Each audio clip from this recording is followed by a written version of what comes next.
एक बात पता है, तुमने ना अपने दोस्त के घर वालों से बात करके और कुछ हद तक वास्तविकता बता के उसकी सहायता की है।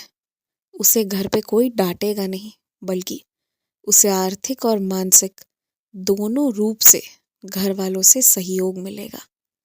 अब जो ऐसी बात मैंने तुमसे कही है, आज तुम्हें ना ये खबर भी सुनने को मिल जाएगी। कल तक जो तुम्हारे मन में थोड़ा डर था, आज निश्चिंत हो जाओगे कि तुमने जो भी किया अच्छा किया है। और ये बात हर एक बच्चे को ध्यान रखना चाहिए कि घर में कोई बात बुरी लग रही है, किसी की कोई चीज़ अपने लिए गलत होता दिख रहा है, लग रहा है कि बड़े भाई बहनों को या छोटे भाई बहनों को ज़्यादा कुछ किया जा रहा है, मुझे कम किया जा रहा है, तो इस भावना के साथ बड़े नहीं होना है। इस भावना को मन में जगह नहीं देनी है, बल्कि अगर ऐसा कुछ लगता है तो सच में घर में बात करना है और फिर सोच समझ कर एक विचारधारा बनाना है, उसके पहले नहीं।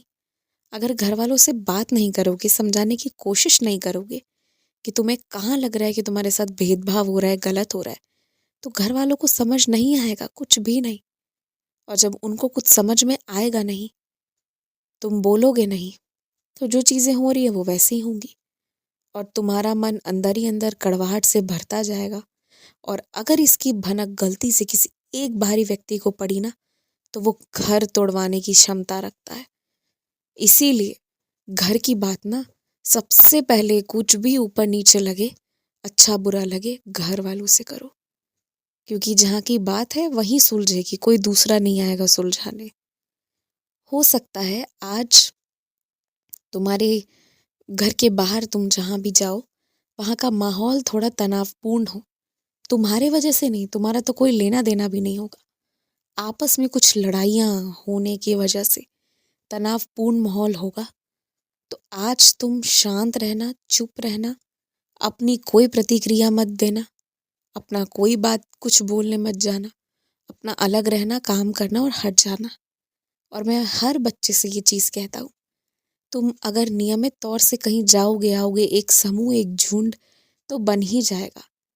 भक्ति करने जाओगे, रोज मंदिर जाओगे तो वहाँ भक्तों से मित्रता होगी। इसी तरह कहीं भी जाओगे तो मित्रता होगी, क्योंकि इंसान एक सामाजिक प्राणी है, तो ये तो होगा ही होगा, इसमें कोई बुराई नहीं है। लेकिन अगर इसमें दांव-पेच होना शुरू हो जाए, इसमें फालतू की चीज़ें होने लग जाएँ, कि समय खराब होने लग जाए, चुगली होने लग जाए और इन सारी चीज़ों में जिस वजह से सब जुड़े थे अगर वो ही नहीं होने लगे, तो फिर ऐसी चीज़ों में नहीं पड़ना है, फिर तो अलग ही काफ़ी हो। ध्यान रखना इस चीज़ का, जहाँ जाओगे वहाँ समूह बन सकता है। रोज़ मंदिर जाओगे ना, तो तुम्हें वहाँ भी रोज़ आने वाले भक्तों का समूह मिलेगा। तुम्हें किसी से खराब से नहीं बात करना है, पर ज़्यादा किसी के भीतर जीवन में प्रवेश भी नहीं करना है। एक दूरी बनाकर ही चलना है, ध्यान रखना।